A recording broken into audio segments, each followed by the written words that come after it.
దేవుని పిల్లలందరికీ ప్రభువైన యేసుక్రీస్తు నామం పేరిట వందనములు శుభం తెలియజేసుకుంటున్న ప్రియులారా, అందరూ ప్రార్థనలో ఏకీవించినట్లయితే చిన్న ప్రార్థన చేసుకుని కొద్ది నిమిషములు దేవుని యొక్క అమూల్యమైన మాటలను ధ్యానిస్తున్న ప్రియులారా, ప్రార్థన. పరలోకమందు ఉన్నటువంటి మా యొక్క తండ్రి, నీ యొక్క పరిశుద్ధమైన ఉన్నతమైన నామం బట్టి నీ యొక్క ప్రియకుమారుడు మా రక్షకుడు యేసుక్రీస్తు ద్వారా కృతజ్ఞతలు తెలియజేస్తున్నాము. మీరు వ్రాయించిన జీవగ్రంథంలో నుండి కొన్ని విషయాలు తండ్రి, మా యొక్క ఆత్మీయ జీవితానికి అవసరమైనటువంటి సంగతులు మేము ధ్యానిస్తూ ఉండగా చెబుతూ ఉన్నటువంటి నాకు సంయోజితమైనటువంటి జ్ఞానాన్ని అందిస్తామని వింటున్న నీ పిల్లలందరూ ఆయన చక్కగా అర్థం చేసుకో, నీ కొరకు ఉన్నతంగా బ్రతికి కృపను అనుగ్రహిస్తామని ఈ యొక్క ఆరాధన కార్యక్రమం అంతటిలో చివరి వరకు తండ్రి మీరే తోడుగా ఉంది. చక్కటి వాతావరణాన్ని తండ్రి అనుకూలపరచమని ఈ ప్రార్థన నీ ప్రియకుమారుడైనటువంటి యేసుక్రీస్తు ద్వారా అడిగి వేడుకొనుస్తున్నాము తండ్రి. ప్రియమైన దేవుని పిల్లలారా, ముందుగా మీకు ప్రకటింపబడిన విధంగా ఈరోజు బైబిల్ గ్రంథంలో నుండి మన యొక్క ఆత్మీయ జీవితాలకు అవసరమైనటువంటి ఒక చక్కటి ఆత్మీయ సందేశాన్ని మనం నేర్చుకుందాం. అదే మారా నీళ్ళు మధురంగా మారినప్పుడు మారా లాంటి జీవితాలు మారవ. ప్రియమైన దేవుని పిల్లలారా, వాక్య భాగంలోకి వెళ్ళిపోవడానికి ముందుగానే ఒక చిన్న విషయం మీతో పంచుకోవాలని మరి తెలియజేస్తూ ఉన్నాను పిల్లలారా. మరి ఈరోజు ఈ ప్లేస్లో మరి నేను చెప్పేటువంటి ఈ అంశంతో ఇది ఎన్నవదంటే 50 ఈ స్థానంలో రికార్డు చేయబడి మరి యూట్యూబ్లో అప్లోడ్ చేయబడిన తర్వాత మరి అనేకులకు రీచ్ అయ్యింది. మరి ఎందరో మీరే కాదు, దూర ప్రాంతంలో ఉన్న వాళ్ళు కూడా విన్నారు. ఆశ్చర్యపోయే సంగతి ఏంటంటే కోవిడ్లో ఉన్న వాళ్ళు కూడా ఈ వాక్యం విని మెసేజ్ పెట్టారు. అన్న మరి చక్కగా చెప్పారు, ఇలాంటి విషయాలే ఇంకా మీరు భవిష్యత్తులో చెప్పాలని మరి చెప్పడంతో నిజమే, మనం దేవుడి కొరకు పడే ప్రయాస అనేది అది వ్యర్థం కాదనేది మనం ఆలోచించవలసిన విషయం. మరి ఇప్పటి వరకు ఇలా రావడానికి ఈ పరిస్థితి వరకు చూపింది దేవుడే. ఆయన సెలవు లేనిదే ఎవరు భోజనం చేసి సంతోషించలేరు. ఆయన సెలవు లేక ఏ ఒక్క పక్షి, ఒక పిట్ట కానీ నేల రాలదు. ప్రియమైన దేవుని పిల్లలారా, ఒకనాడు ఇశ్రాయేలీయులను దేవుడు నడిపించాడు, దైవ సేవకుల ద్వారా నడిపించాడు. ఒక వచనం చూసుకున్నాం పిల్లలు, కీర్తనల గ్రంథం 77వ అధ్యాయం, కీర్తనల గ్రంథం 77వ అధ్యాయం 20వ వచనం. కీర్తనల గ్రంథం 77వ అధ్యాయం 20వ వచనంలో ఇక్కడ దేవుడు తెలియజేసిన మాట చదువుకున్నాం పిల్లలు. మోషే అహరోనుల చేత నీ ప్రజలను మందవలే నడిపించితివి. ఒక గొల్లవాడు గొర్రెలను మేకలను ఎలా అయితే తోలుకొని వెళ్తాడో, దేవుడు తన పిల్లలైనటువంటి ఇశ్రాయేలీయులను నడిపించాడు. నడిపించిన దేవుడే. అయితే మనుషులుగా ఆ ఇశ్రాయేలీయులకు ముందుగా నడిచింది ఎవరంటే ఇదిగో మోషే, అహరోను. మోషే, అహరోను వీరిని ముందర పెట్టి వారి చేత ఇశ్రాయేలీయులను దేవుడు ఐగుప్తు దేశంలో నుండి కనానుకు నడిపించాడు. ప్రియమైన దేవుని పిల్లరా, అలా నడిపించే సమయానికి ఆ సమయంలో ఈ మోషే, ఈ అహరోను వీరి యొక్క స్థితి ఎలా ఉంది, వారి యొక్క వయస్సు ఎంత, వీరిద్దరిలో ఎవరు పెద్ద ఎవరు చిన్న? పేరు చూస్తే మొదటిగా మోషే అని రాయబడింది. మోషే, అహరోను. మోషే చిన్నవాడు, అహరోను పెద్దవాడు. అయినా కానీ దేవుడు మోషేనే మొదటిగా ఎన్నుకున్నట్టుగా మనకు కనబడతారు. నేను నోటి మాంద్యం గలవాడను, నేను మాట్లాడలేను అన్నప్పుడు ఇదిగో నీ అన్న ఉన్నాడు కదా, నీ అన్న అహరోను నీకు ఉన్నాడు, ఇదిగో అతను కూడా తీసుకెళ్ళు అని సపోర్ట్ ఇచ్చాడు. ఒకసారి వచనం చూసుకున్నప్పుడు ఇలా నిర్గమాకాండం 7వ అధ్యాయం, నిర్గమాకాండం 7వ అధ్యాయం మొదటి వచనం. కాగా యెహోవా మోషేతో ఇట్లనెను, ఇదిగో నిన్ను ఫరోకు దేవునిగా నియమించితిని. ఇదిగో నీ అన్న అహరోను నీకు ప్రవక్తగా ఉండును. అహరోను నీ అన్న. అహరోను అన్న. తమ్ముడు ఎవరు? మోషే. ఒకసారి 7వ వచనం చూద్దాం. 7వ వచనం అక్కడే. వారు అంటే ఈ మోషే, అహరోనులు ఫరోతో మాట్లాడినప్పుడు మోషే వయస్సు ఎంత అంటే 80 ఏళ్ళు, 80 సంవత్సరాలు. అహరోనుకు 83 ఏళ్ళు. మోషే వయస్సు 80 ఏళ్ళు, అహరోను వయస్సు 83 ఏళ్ళు. ఈ అన్నాతమ్ముల మధ్య ఈ వయస్సు తేడా ఎంత ఉందంటే 3 సంవత్సరాల తేడా ఉంది. ఈ మోషే, అహరోనుల చేత దేవుడు తన ప్రజలైనటువంటి వారిని అరణ్యములో నడిపించాడు.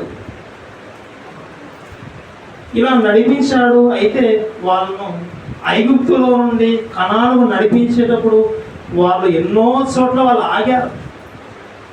దేవుడు ఆగమన్న చోట ఆగారు. దేవుడు బయలుదేరమని చెప్పినప్పుడు బయలుదేరారు. వారి యొక్క ప్రయాణం గురించి పూర్తి సమాచారం తెలియాలంటే ఒక్క అధ్యాయం దగ్గరికి వెళ్ళిపోతే చాలు. ఆ అధ్యాయం మీరు చదివారనుకో, ఇశ్రాయేలీయుల ప్రయాణం మొత్తం మీకు తెలిసిపోతుంది. ఆ అధ్యాయం ఏదో ఒకసారి మీకు చూపిస్తాను. ఇంటికి వెళ్ళిన తర్వాత మరి చదువుకోండి పిల్లల. సంఖ్యాకాండం 33వ అధ్యాయం. సంఖ్యాకాండం 33వ అధ్యాయం పిల్లల. 33వ అధ్యాయం 1వ వచనం చదువుకుందాం.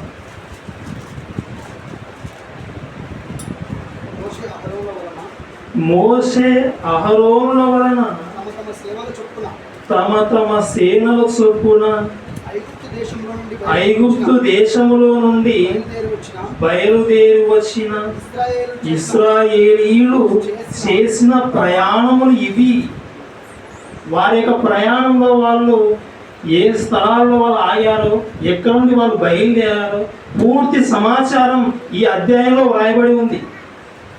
ఈ అధ్యాయం మొత్తం చదివితే వారి యొక్క ప్రయాణం మొత్తం రూట్ మ్యాప్ తెలుసుకుంటారు.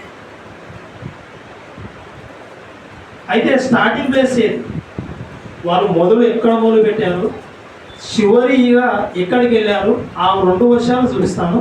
ఒకసారి 3వ వచనం చదువుకుందాం. 3వ వచనం. మొదటి నెల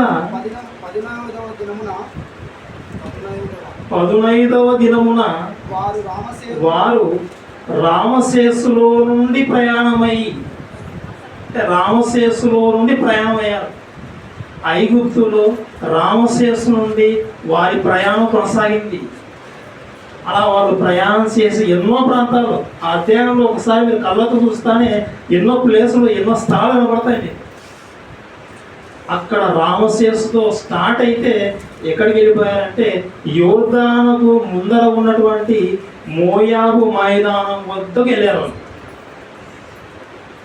50 వచనం చదువుకుందాం. 50 వచనం. యెరికో యొద్ద అనగా యోర్దానుకు సమీపమైన మోయాబు మైదానములో యెహోవా మోషేకు ఇలాగ సెలవిచ్చెను. 51 వచనం. నీవు ఇశ్రాయేలుతో ఇట్లను మీరు యోర్దాను దాటి కనాను దేశము చేరిన తర్వాత, అంటే యోర్దాను దాటదాన్ని ఎక్కడ వెళ్ళిపోతారు? కనానికి ఎంటర్ అవుతారు. యోర్దాను దాటితానే కనానికి వెళ్తారు. ఈ యోర్దాను దాటకు మునుపు వీళ్ళు మోయాబు మైదానంలో ఉన్నప్పుడు చెబుతూ ఉన్నటువంటి మాట, ఐగుప్తులో రామశేషు నుండి వారి ప్రయాణం కొనసాగింది. కనానుకు వెళ్ళడానికి ముందుగా ఇదిగో యోర్దాను నదికి ముందర మోయాబు మైదానంలో వాళ్ళు దిగారు. వీరి ప్రయాణం గురించి పూర్తి సమాచారం ఇదే అధ్యాయంలో మనకు కనబడుతుంది. ఇశ్రాయేలును దేవుడు నడిపించాడు. మోషే అహరోను నాయకత్వంలో నడిపించాడు. ఏ స్థలాలలో వాళ్ళు దిగారో, ఎక్కడికి బయలుదేరారో పూర్తి సమాచారం బైబిల్ గ్రంథంలో వ్రాయించాడు. మనం కూడా ఏదైనా దూర ప్రాంతం వెళ్ళేటప్పుడు మధ్యలో ఎన్నో పల్లెటూళ్ళు వస్తూ ఉంటాయి, ఎన్నో స్టేజ్లు వస్తాయి. ఆ విధంగా వీరి ప్రయాణంలో కూడా ఎన్నో స్టేజ్లు వచ్చాయి. ఇప్పుడు అయితే వీరి ప్రయాణం ఎన్ని రోజులు కొనసాగిందంటే బైబిల్ గ్రంథంలో మనం చదివిన తర్వాత వీళ్ళ చరిత్ర చూస్తే ఆశ్చర్యం కలుగుతాడు. వీరి ప్రయాణం 40 సంవత్సరాలు కొనసాగింది. 40 సంవత్సరాలు. ఐగుప్తు నుండి కనాను వెళ్ళడానికి పెద్ద దూరం ఎక్కువ లేదు, ఎక్కువ కిలోమీటర్ లేదు. ఒకసారి మీరు మ్యాప్ చూసిన తర్వాత లేదా గూగుల్ అడిగిన తర్వాత అది ఇన్సుమిన్స్ 700, 800, కొన్ని సందర్భాలు 1000 కిలోమీటర్లు అంత తక్కువ కిలోమీటర్ చూపిస్తారు. సుమారుగా 1000 కిలోమీటర్లు అనుకుంటా. 1000 కిలోమీటర్ల ప్రయాణం కొరకు 40 సంవత్సరాలు అవసరమా? 40 సంవత్సరాలు, 40 రోజులు కాదు, 40 నెలలు కాదు, 40 సంవత్సరాలు టైం పట్టింది. ఎందుకు జరిగింది? కారణాలు ఏంటి? బైబిల్లో దేవుడిని అడుగుదాం ఒకసారి. వారి ప్రయాణం జరిగింది, దేవుడు నడిపించాడు, ఇంత టైం ఎందుకు పట్టింది అని దేవుడిని అడిగితే దేవుడు బైబిల్ గ్రంథంలో రాయించిన కొన్ని విషయాలు మనం ధ్యానిద్దాం పిల్లలు. ద్వితీయోపదేశ కాండం 8వ అధ్యాయం. ద్వితీయోపదేశ కాండం 8వ అధ్యాయం 2వ వచనం. మరియు నీవు ఆయన ఆజ్ఞలను గైకొందువో లేదో, నిన్ను శోధించి, ఇక్కడ శోధించి అనే పదం ఉంది. దేవుడు శోధించాడు, దేవుడు పరిశోధిస్తాడు. మనల్ని శోధించేది అపవాది. అయితే దేవుడు పరిశోధించాలి అని దేవుడు ఆలోచన చేసి, దేవుడు పరిశోధించి నీ హృదయంలో ఉన్నది తెలుసుకొనుటకు నిన్ను మనస్సు నిమిత్తము అరణ్యములో ఈ 40 సంవత్సరములు నీ దేవుడైన యెహోవా నిన్ను నడిపించిన మార్గం అంతటినీ జ్ఞాపకం చేసు. నీవు ఆయన ఆజ్ఞలు గైకొంటావో లేదో, ఆయన మాట వింటావో లేదో, ఇది నీ మనస్సును ఆయన తెలుసుకోవడానికి, నీ మనసులో ఉన్నటువంటి సంగతి ఆయన తెలుసుకోవడానికే ఆయన నడిపించాడు. ప్రియమైన దేవుని పిల్లల, ఇక్కడ మనం ఒక విషయం ఆలోచిస్తే 40 సంవత్సరాలు నడిపించి వారి మనసులో ఉన్నది దేవుడు తెలుసుకోవాలని ఇక్కడ రాయించాడు. వారి మనసులో ఏముందో, వారు నా మాట వింటారో వినరో నేను పరిశోధించాలి, పరిశోధించి తెలుసుకోవాలి. అందుకే వీరిని 40 సంవత్సరాలు నడిపించాలని దేవుడు చెప్తా ఉన్నాడు. ఇక్కడ దేవుడు మనసులో ఉన్న సంగతులు దేవుడు గ్రహిస్తాడా? గ్రహించాడు. గ్రహిస్తాడు. అయినా కానీ ఇదిగో ఆయన పరిశోధించాడు. మనం కూడా మనిషి యొక్క ఆ మనిషిలో ఉన్నటువంటి సంగతులు మనకు తెలిసి ఉంటాయి, మనం గ్రహించి ఉంటాం, కానీ బయటికి చెప్పాం. వాళ్ళ మనసులో మాటలు బయటికి చెప్పిన తర్వాత అప్పుడు మనం ఏమంటామంటే, ఇదిగో ఈ మాట నీ నోటి నుండి రావాలని ఇంతవరకు వెయిట్ చేశాను, ఈ మనసు నాకు తెలుసు, మనమే అంటాం. దేవుడు ఆ రోజు ఇశ్రాయేలు ప్రజల యొక్క పరిస్థితి దేవుడు ఎరిగిన దేవుడే. వారి మనసులో ఉన్న సంగతి, ఆ రహస్యాలు అవి బయటికి తీయాలని వారిని అనసడానికి దేవుడు ప్రయత్నం చేశాడు, పరీక్షించాడు, దేవుడు టెస్ట్ పెట్టాడు. అన్నీ ఇచ్చిన తర్వాత దేవుడు స్తోత్రం అంట. కష్టాలు కలిగినప్పుడు అప్పుడు దేవుడు స్తోత్రం అంటాము, దేవుడు స్తుతిస్తామో లేదా దేవుడు దూషిస్తామో అప్పుడు మనకు తెలుస్తుంది. రోగంతో పడినప్పుడు ప్రార్థనకు ఎందుకు వెళ్ళాలని మానుకునే వాళ్ళు ఉన్నారు.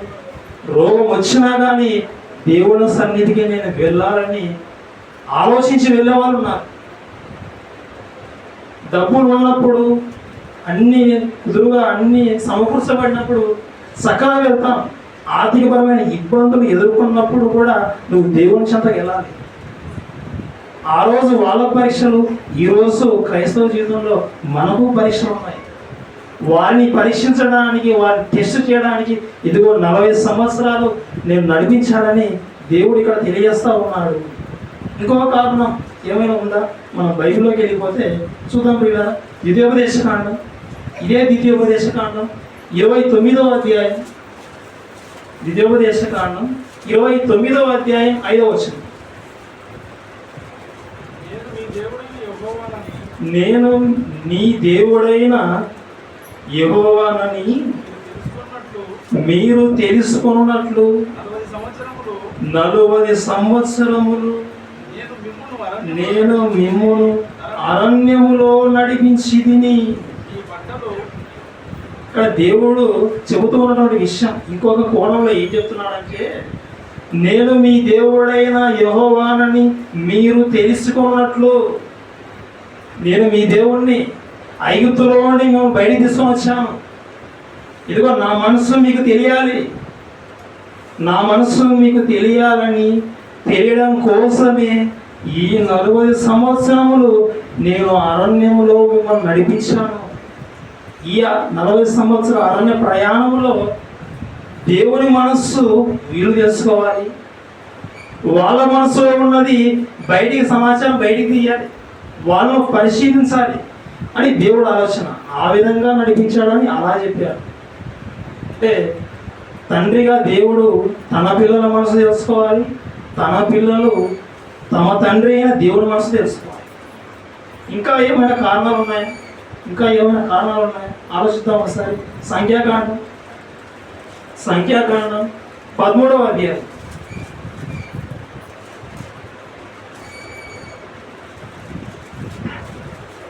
సంఖ్యాకాండం 13వ అధ్యాయం 1వ వచనం చదువుకున్నాం పిల్లలు. 1వ వచనం, 2వ వచనం.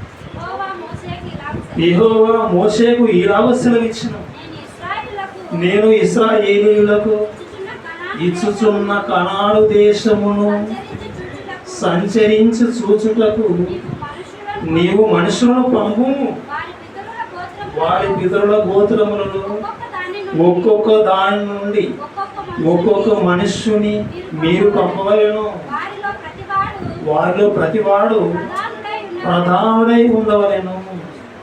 దేవుడు మోషేకి చెప్పారు, మీరు వెళ్తా ఉన్నారు, కనానులోకి వెళ్ళిపోతా ఉన్నారు. అయితే కనానులోకి వెళ్ళక మునిపే ఆ కనాను యొక్క పరిస్థితి ఏంటో మీరు ముందే ఒకసారి గ్రహించాలి.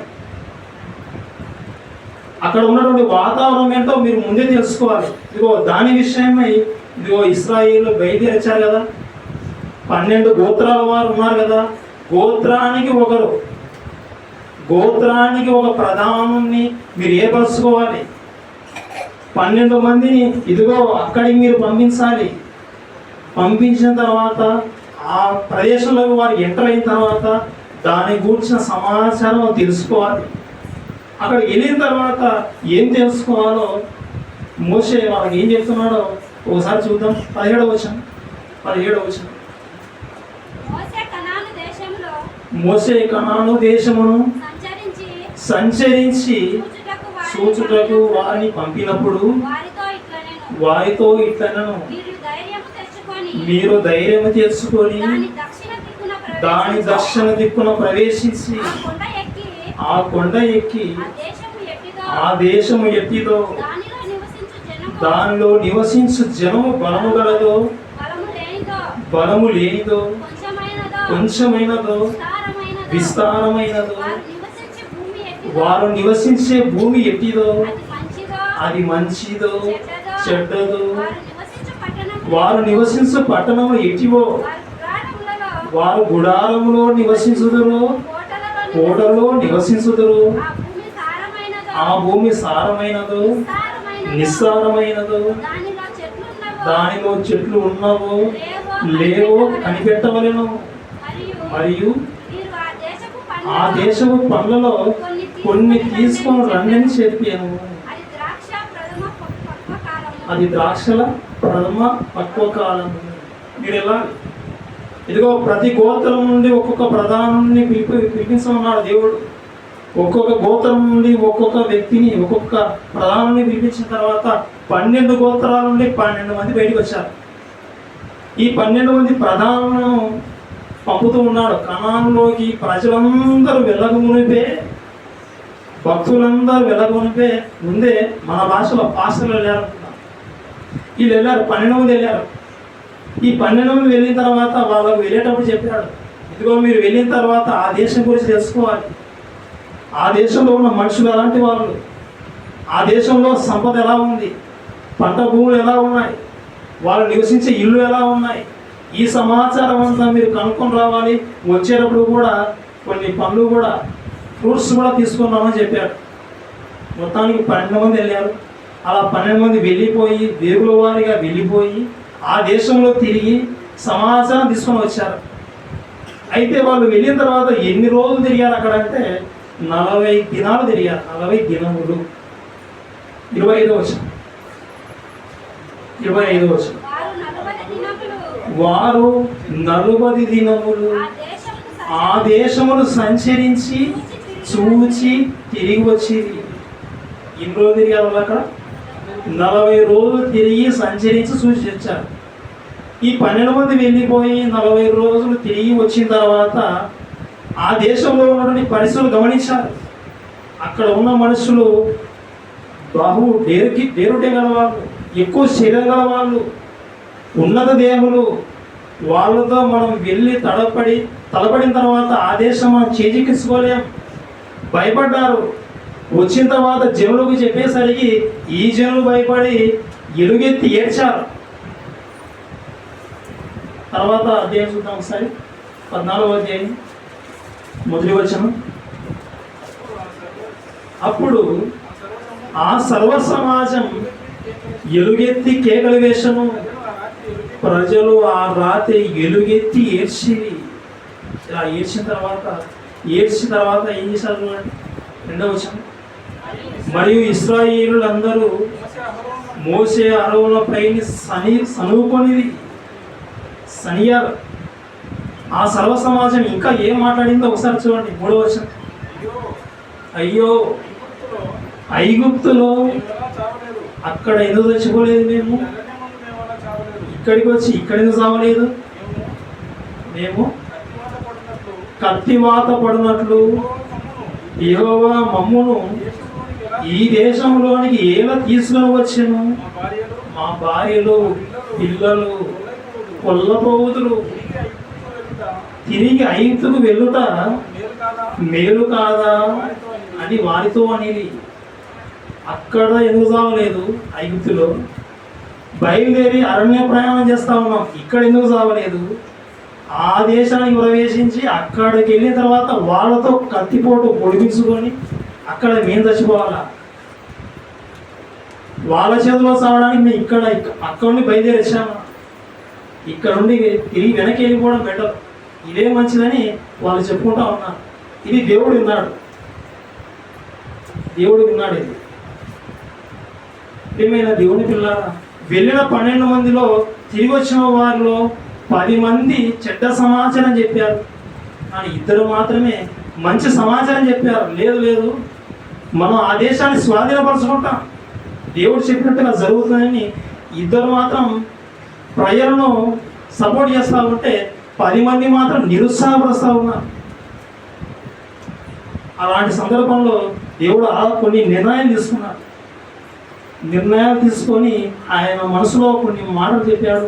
ఆ కొన్ని మాటలు మనం చదువుకున్న పిల్లలు అక్కడే 14వ అధ్యాయంలో 28వ వచనం నుండి కొన్ని వచనాలు చదువుకున్నాం. 28వ వచనం దగ్గర నుండి, నీవు వారితో యెహోవా వాక్కు ఏదనగా నా జీవము తోడు, మీరు నా చెవిలో చెప్పినట్లు నేను నిశ్చయంగా మీ ఎడల చేసేదను. మీ శవములు ఈ అరణ్యములోనే రాలును.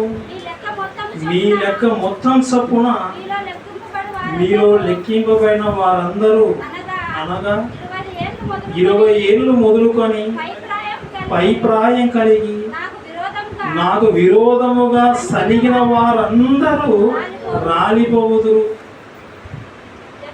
30వ వచనం, యెఫున్నె కుమారుడైన కాలేబును నూను కుమారుడైన యెహోషువయు తప్ప, అంటే ఈ ఇద్దరు ప్రధానులు సపోర్ట్ చేశారు ప్రజలు. దేవుడు చెప్పినట్టుగా మనం కనాను స్వాధీనపరచుకుంటామని ప్రజలు బలపరిచారు.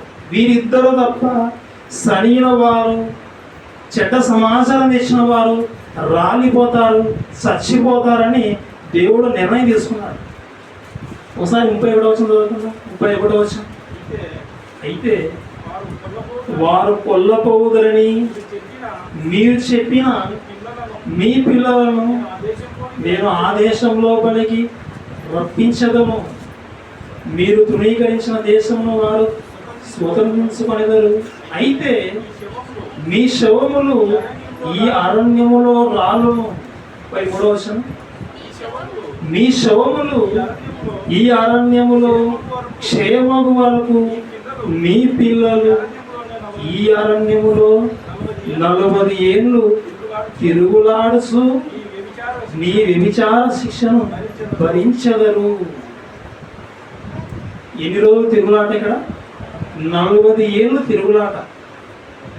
కనాను నుండి దేవుడు, ఐగుప్తులో నుండి దేవుడు ఇశ్రాయేలులను కనానుకు నడిపించే సందర్భం ఏర్పడినప్పుడు, మోషే అహరోనుల నాయకత్వంలో దేవుడు నడిపించినప్పుడు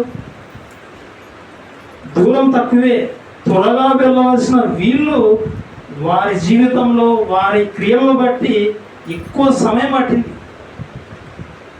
దేవుడు వాళ్ళను పరీక్షించాలని నిర్ణయం తీసుకున్నాడు. అదే కాలంలో వాళ్ళు నా గురించి తెలుసుకోవాలని దేవుడు ఆలోచన చేశాడు. మాట వినని వాళ్ళు, ఎదురు తిరిగిన వాళ్ళు, సరిగిన వాళ్ళను చంపేయాలి ఈ అరణ్యంలోని నిర్ణయం తీసుకున్నాడు. ఈ అన్ని కారణాలను బట్టి ఇశ్రాయేలీయులు 40 సంవత్సరాల టైం పట్టింది వెళ్ళడానికి. ప్రియమైన దేవుని పిల్లారా, మన జీవితంలో కూడా దేవుడు ఒక స్థితిలోకి, ఒక మంచి ప్లేస్లోకి, ఒక ఉన్నతమైన స్టేజ్లో నిలబెట్టాలంటే దేవుడు పరీక్షిస్తాడు, దేవుడు సమయం తీసుకుంటాడు. ఆ టైంలోపే ఆయన మనసు తెలుసుకోవాలి. అలా ఉంటే మనం క్షేమంగా వెళ్ళగలం. ఆ రోజు ఎదురు తిరిగారు, కొంతమంది వెళ్ళకుండానే మార్గ మధ్యలో రాలిపోయారు. అయితే ఇంతవరకు బాగానే ఉంది. ఈ 40 సంవత్సరాల ప్రయాణంలో ఇశ్రాయేలు మధ్య దేవుడు ఎన్నో మంచి అద్భుత కార్యాలు, ఎన్నో సూచక్రియలు జరిగించాడు. ఉదాహరణకు కొన్ని మనం ఆలోచిస్తే, మొదటిగా ఏం జరిగిందంటే, ఎర్ర సముద్రాన్ని ఏం చేశాడు దేవుడు? పాయలుగా విడగొట్టాడు. ఐగుప్తులో వాళ్ళు బయలుదేరి వచ్చిన కొంత సమయానికే దేవుడు సముద్రాన్ని డివైడ్ చేశాడు.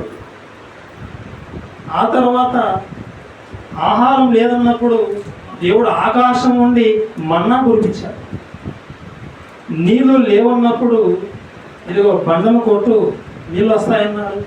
ఇదిగో మోషే అహరోనులు వెళ్ళారు, బండను కొట్టారు, నీళ్ళు వచ్చాయి. ఇంకో సందర్భంలో ఏం చెప్పాడంటే, వెళ్ళి బండతో మాట్లాడమని చెప్తాడు, కానీ వీళ్ళు మాత్రం బండను కొడతారు. అప్పుడు కొట్టమని చెప్పాడు, ఇప్పుడు కూడా అదే చెప్పింటాడు కానీ కొట్టారు. అయినా కానీ దేవుడు నీళ్ళు వచ్చాయి అక్కడ కూడా. ఇంకా మనం ఆలోచిస్తే ఒకనొక సందర్భంలో వాళ్ళు ఎక్కడికి వెళ్ళారంటే మారా అనే ఒక ప్లేస్కి వెళ్ళారు. చూద్దాం, నిర్గమాకాండం 15వ అధ్యాయం. నిర్గమాకాండం 15వ అధ్యాయం. నిర్గమాకాండం 15వ అధ్యాయం 22వ వచనం దగ్గర నుంచి చదువుకున్నప్పుడు అంటే ఎర్ర సముద్రం దాటిన తర్వాత పరిస్థితి ఇది. ఓకే, ఆ మోషే ఎర్ర సముద్రం నుండి జనులను సాగ చేయగా వారు షూరు అరణ్యములోనికి వెళ్ళి దానిలో 3 దినములు నడిచివి. అచ్చట వారికి నీళ్లు దొరకలేదు. అంతలో వారు మారాకు చేరి ఒక చోటికి వెళ్ళారు, నీళ్లు దొరకలేదు. అక్కడిని వాళ్ళు ఇంకో చోటికి వెళ్ళిపోయారు, అక్కడ నీళ్లు దొరికాయి. అది ఆ ప్లేస్ ఏదంటే మారా. 23వ వచనం, మారా నీళ్లు చేదైనవి గనుక వారు ఆ నీళ్లు త్రాగలేకపోయిరి. అందువలన దానికి మారా అని పేరు. మారా పుట్టినోట్లో చూడండి ఒకసారి, మారా అనగా చేదు. ఎర్ర సముద్రం దగ్గర చూస్తే నిలబడిన తర్వాత అవి ఉప్పు నీళ్ళు. సముద్రాన్ని దేవుడు ఏం చేశాడు? డివైడ్ చేశాడు. శత్రువు తరుముతా ఉన్నప్పుడు శత్రువును తప్పించాడు, సముద్రాన్ని దాటించాడు. వెళ్ళిపోయిన తర్వాత ఇక వాళ్ళు అరణ్యంలో ప్రయాణించారు, నీళ్లు దొరకలేదు. ఇంకో చోటికి వెళ్ళిపోతే అక్కడ నీళ్లు దొరికాయి. తాగాలని వెళ్ళిన తర్వాత తాగలేని పరిస్థితి. ఎందుకంటే అక్కడ ఉన్న నీళ్లు ఎలాంటి నీళ్లు? చేదైనవి. ఆ నీళ్లు చేదుగా ఉండడం వల్ల ఆ నీళ్లు త్రాగలేకపోయేది. అలాంటి సందర్భంలో దేవుడు మొదలుపెట్టారు. మోషే ఆరోహణల మీద సాగడమే. చివరికి ఆ మోషే ఆరోహణలు దేవుడిని అడిగిన తర్వాత దేవుడు ఏం చేశాడంటే ఒక మంచి అద్భుత కార్యం చేశాడు. 25వ వచనం చదువుకున్నా. 25వ వచనం, అతడు యెహోవాకు మొరపెట్టెను. అంతటి యెహోవా అతనికి ఒక చెట్టును చూపాను. అది ఆ నీళ్ళలో వేసిన తర్వాత నీళ్లు మధురములాయను. నీళ్లు ఏమైపోయాయి? మధురములాయి. మారాలో నీళ్లు ఎలా ఉన్నాయంటే చేదుగా ఉన్నాయి. ఈ మోషే ఏం చేశాడంటే ప్రజలు మొదలుపెడతా ఉన్నారు, ప్రజలు సరియాలి ఇతని మీద. ఇతను వెళ్ళి దేవునికి ప్రార్థన చేశాడు, దేవుడికి మొదలుపెట్టాడు. అప్పుడు దేవుడు ఒక చక్కటి పరిష్కారం చెప్పాడు. ఇదిగో మోషే, ఇదిగో ఒక చెట్టు చూపిస్తాను, ఆ చెట్టును తీసుకొని వచ్చి ఆ నీళ్ళలో వేయి. ఆ నీళ్ళలో వేయగానే ఆ నీళ్ళు ఏమైపోయాయంటే మధురములాయ. మారాలో ఉన్న నీళ్లు మధురమైపోయాయి. చేదుగా ఉన్న నీళ్లు ఏమయ్యాయంటే మధురంగా మార్చబడ్డాయి. ఇది జరుగుతుందా? విన్నవాళ్ళు, బైబిల్ చదివిన వాళ్ళు ఆధారాలు కావాలంటారు. ప్రియమైన దేవుని పిల్లలారా, కొత్త నిబంధనలో చూస్తే యేసుక్రీస్తు వారు ఆయన ఏం చేశాడంటే ఇదిగో నీళ్లను ఏం చేశాడు? ద్రాక్షారసంగా మార్చాడు ఒక పెళ్లి. ఆ రోజు నీళ్లను దేవుడు ద్రాక్షారసంగా మార్చాడు యేసుక్రీస్తు వారు. పాత నిబంధనలో చూస్తే చేదుగా ఉన్న నీళ్లను దేవుడు మధురంగా మార్చాడు. ఆ సమయంలో ఒక వస్తువును ఉపయోగించుకున్నాడు. ఒక చెట్టును వేయమని చెప్పాడు. ఆ చెట్టు వేయడం చేత నీళ్లు మధురంగా మారాయి. ప్రియమైన దేవుని పిల్లలారా, మన టౌన్లో కూడా, మన ఆలగడ్డ టౌన్లో కూడా ఒక సంఘటన జరిగింది. కొద్ది రోజుల క్రితం ఒక ట్యాంకీలో ఎవరో ఒక ఆమెను చంపేసి ట్యాంకులో వేశారట.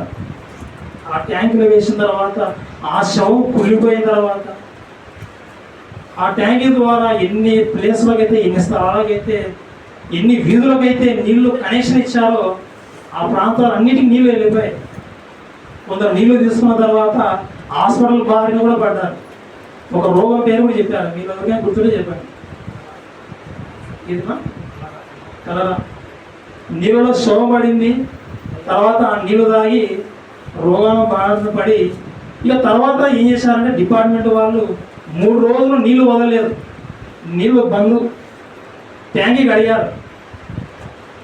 ఒక 6 అడుగుల శవమే ట్యాంకులో పడితేనే నీళ్లు కలుషితం అయిపోతే ఎన్ని చోట్ల నీళ్ళు వెళ్ళిపోయాయో, ఎంతైతే నీళ్లు తాగారో అందరికీ రోగాలేనా?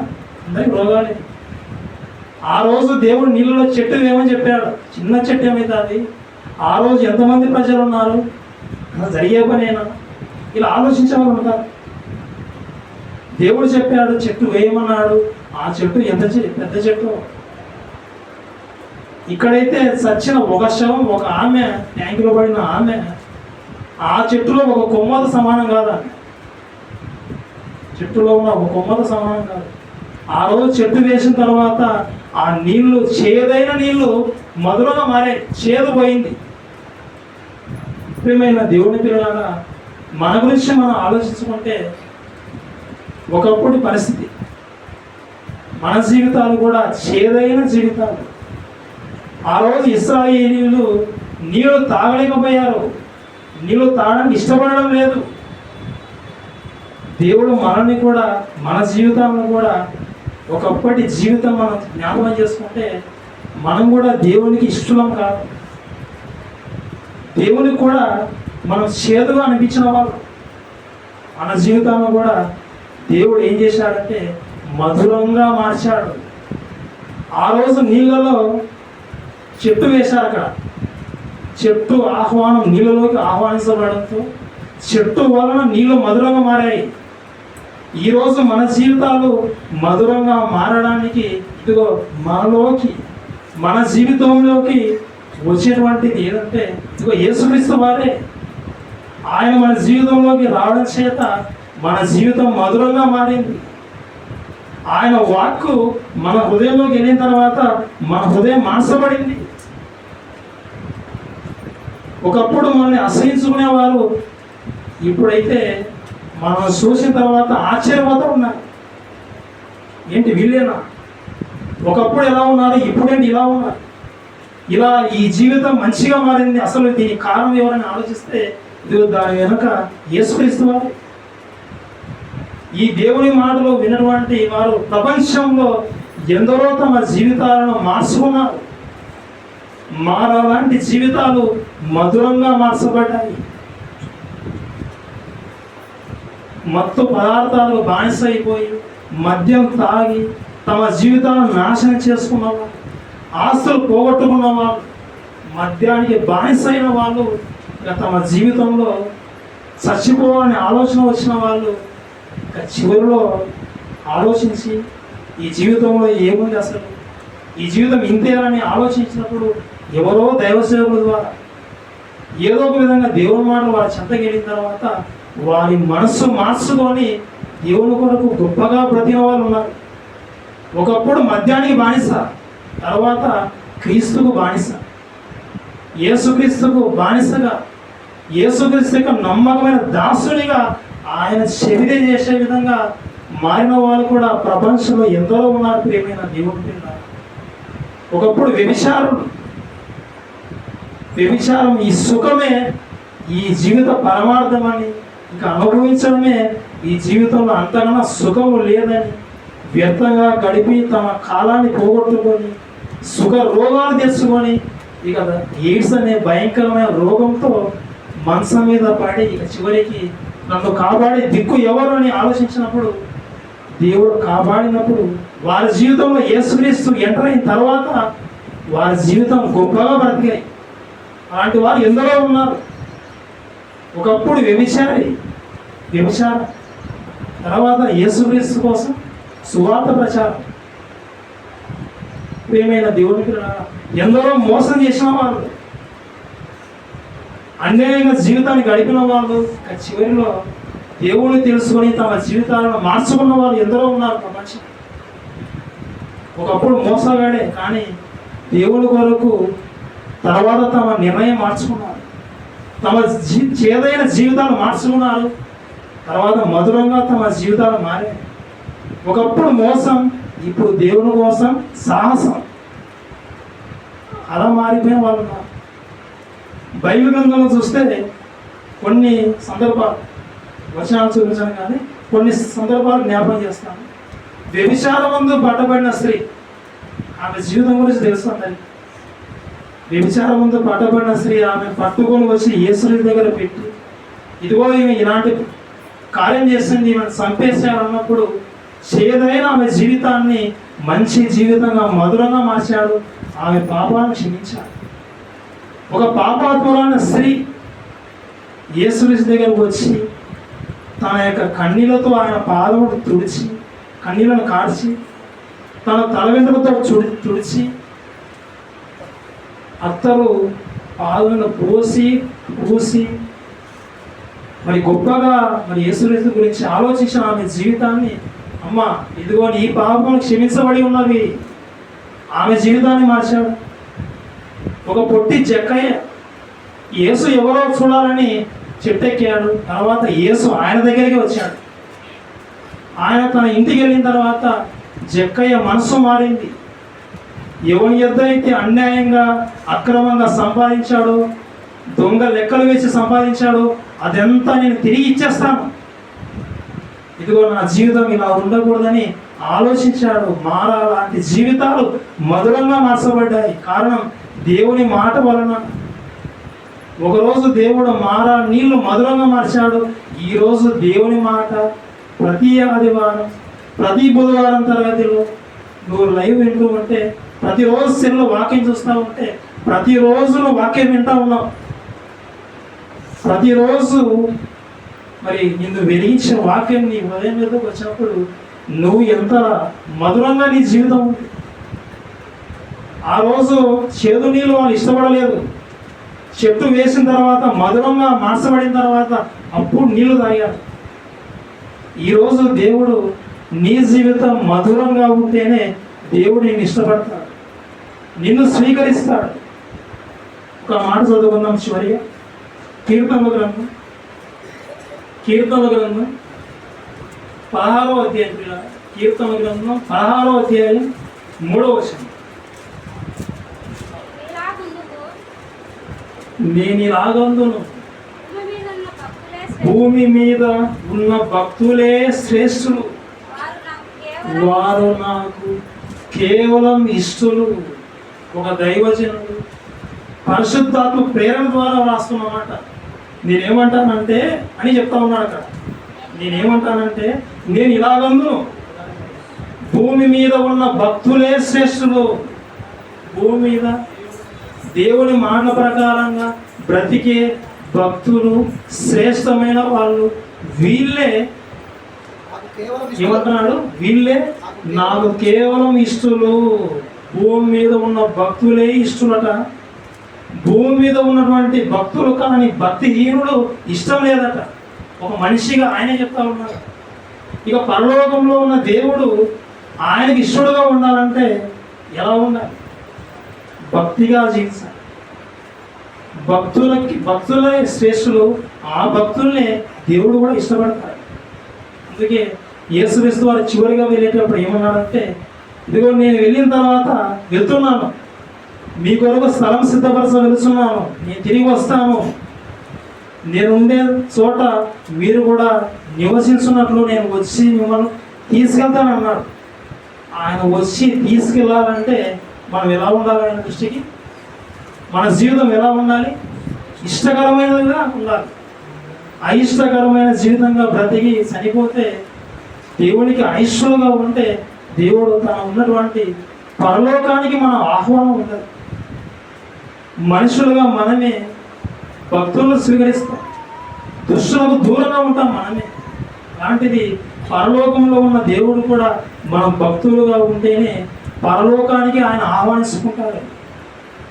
ఇదిగో లాంటి జీవితాలు మధురంగా మార్చాడు దేవుడు. అయితే ఇప్పుడు క్రీస్తుని విశ్వసించి సంఘంలోకి వచ్చిన తర్వాత ఇప్పుడు మధురంగా ఉన్న ఈ జీవితాల్లో మళ్ళీ చేదు ఏదైనా పడిందనుకో, మళ్ళీ చేదైన వేరు ఏదైనా మొలిచిందనుకో, మన జీవితం నాశనం అయిపోతుంది. మళ్ళీ చేదైన వేరు మనిషి జీవితాలను నాశనం చేసుకోకూడదని మరి ఈరోజు ప్రపంచవ్యాప్తంగా ఎందరో దైవ సేవకుల ద్వారా దేవుడు హెచ్చరిస్తూ ఉన్నాడు. మన జీవితం మధురంగా ఉండాలి, మన జీవితాన్ని దేవుడు ఇష్టపడే విధంగా ఉండాలి.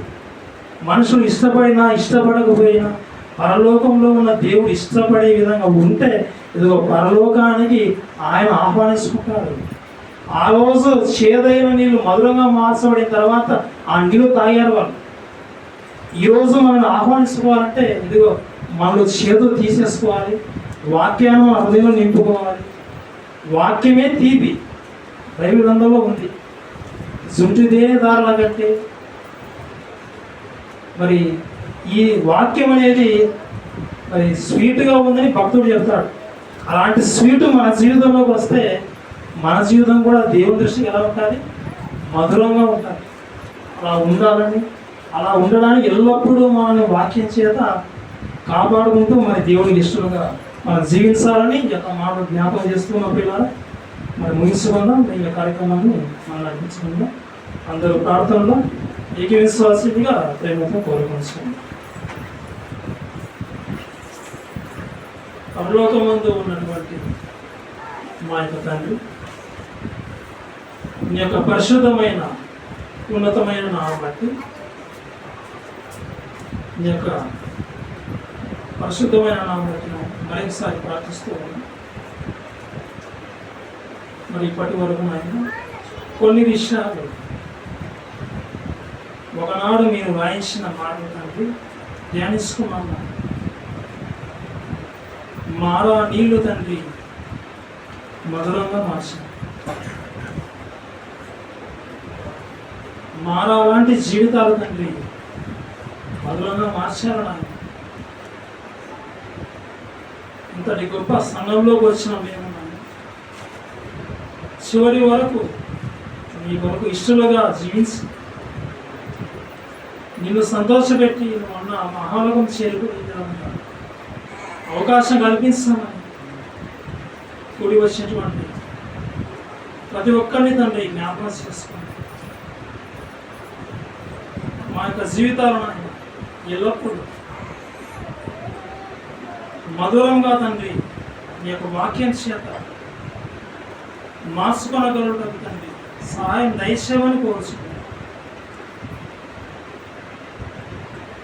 సంఘాన్ని నడిపిస్తూ ఉన్నటువంటి దైవ సేవకులను పెద్దలను తండ్రి జ్ఞాపకం చేసుకోమని కోరుచున్నాను. సంఘ విశ్వాసం ఆయన జ్ఞాపకం చేసుకోమని కోరుచున్నాను. ఈ సంఘం ద్వారా మీ యొక్క సువార్త వాక్యం ఆయన పరిసర ప్రాంతాల్లో తండ్రి వెళ్ళినట్టు కృపస్వమని కోరుచున్నాను. ప్రపంచంలో ఉన్నటువంటి ఆయన ఎందరో మారాలాంటి జీవితాలు తండ్రి మధురంగా మార్చగలటకు తండ్రి మాకు శక్తిని దయచేయమని కోరుచు భక్తులే తండ్రి శ్రేష్ఠులు, వారి ఇష్టులని ఒక భక్తుడు జ్ఞాపకం చేస్తూ ఉన్నాడు. మేము కూడా నీకు ఇష్టలుగా జీవించిన నువ్వు ఉన్నటువంటి ఆ మహాలకు చేరుకునే విధంగా కృప అనుగ్రహిస్తామని ఈ ప్రార్థన నీ ప్రేమవాడైనటువంటి యేసుక్రీస్తు ద్వారా అడిగి వేడుకొస్తున్నాం తండ్రి.